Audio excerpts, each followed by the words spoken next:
बच्चा एग्जाम में बैठ रहा है, सीए की पढ़ाई कर रहा है, कोई बहुत बड़े एग्जाम में बैठा, पास हो ही नहीं रहा, बहुत हार गया, बेलपत्री की माला चढ़ाई।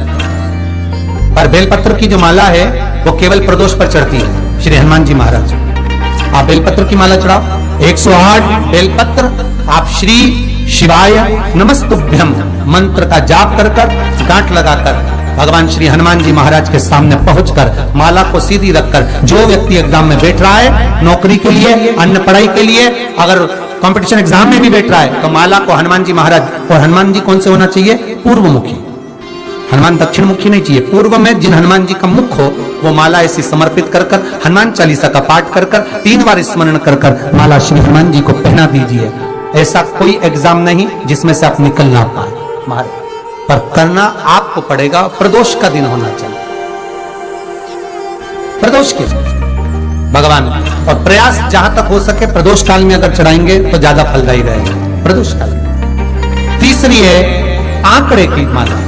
महाराज आंकड़े के पत्ते की जो माला होती है, ये माला कार्य की सिद्धि के लिए होती है। इसमें एक एक आंकड़े के पत्ते पर सीताराम लिखा जाता है, मात्र एक पत्ता ऐसा होता है जिस पत्ते पर सीताराम नहीं लिखा जाता। 108 पत्ते में से एक पत्ता, बस उस पत्ते को हथेली में रखकर उल्टा हाथ आपको रखना है और अपनी कामना कर कर उस पत्ते को बांध देना है। ये जरूरी नहीं है कि 25 के बाद बांधो, 50 के बाद बांधो या 100 के बाद बांधो, आपकी मर्जी पड़े। उस खाली पत्ते को कहीं पर भी बांध दीजिए और उस माला को अपनी कामना कर कर श्री हनुमान जी महाराज को समर्पित कर दीजिए। महाराज इसके लिए कोई तिथि, कोई दिन, कोई वार निश्चित नहीं है।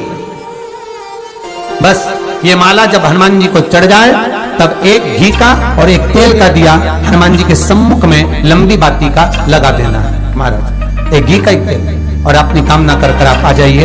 आपकी वो कामना 2.5 महीना या 3 महीना, इससे ज्यादा नहीं जाएगा, वो कामना बाबा पूरी करेगा, क्योंकि शिव और हनुमान ये सब एक ही स्वरूप है। अब आप कहेंगे महाराज जी ये कौन सी पुराण से लिया है, तो आप इसको लिंग पुराण के अंदर देख सकते हैं। आप गीता प्रेस गोरखपुर की लिंग पुराण लीजिए, उसके अंतर्गत आप इसका व्याख्यान वर्णन पढ़ सकते हैं। महाराज एक एक क्रम हमारे शास्त्रों का हम उसको बस ज्ञात करें, हम इधर उधर डोले नहीं।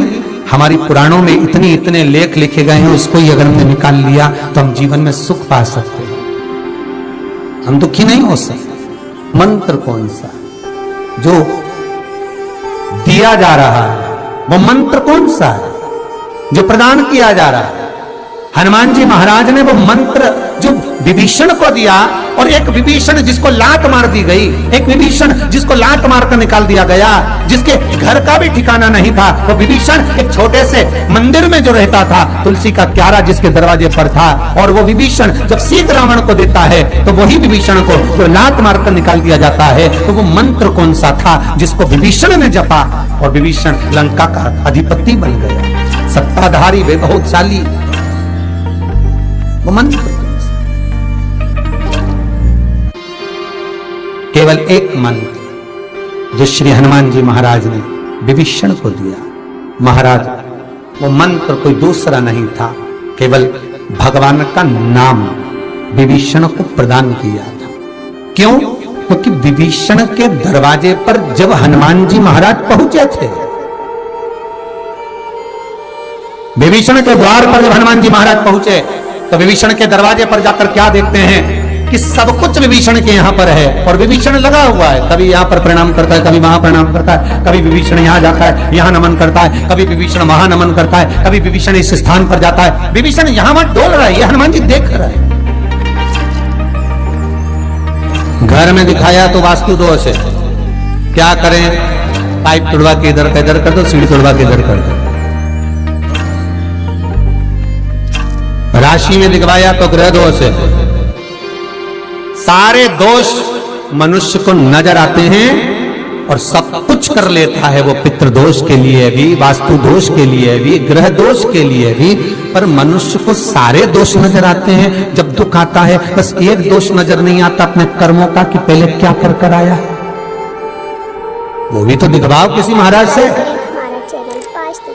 महाराज जी बोल देंगे पितृ दोष है, महाराज जी कह देंगे वास्तु दोष है, महाराज जी कह देंगे ग्रह दोष है, महाराज जी कह देंगे ये दोष है। पर महाराज से एक दोष अपने को अपना छांटना है कि मेरे कर्म का दोष कौन सा है। मैंने पत्रिका दिखवाई, महाराज जी ने कहा वो भी करा, मैंने ये उन्होंने बताया वो भी करा, मैंने ये व्रत करा, मैंने वो पास करा, पर अपने कर्म का दोष भी तो देखो कि दोष कौन सा है। दरवाजे भी बदल दिए, सीढ़ियां भी बदल दी, वास्तु शास्त्र वाले को बुलाकर घर भी बदल दिया, 50 बार मकान भी बदल दिया, सारे दोष हमने देखे, पर भीतर का दोष नहीं देख पाए कि हमारे कर्म का दोष क्या है। जो पूर्व में कर आए हो वो कर्म का भोग मनुष्य के शरीर में भोगना पड़ेगा। और मनुष्य के शरीर मिलता ही काय के लिए है? एक भगवान का भजन करो और दूसरा कर्म का भोग भोगो, इसके सिवाय है ही क्या?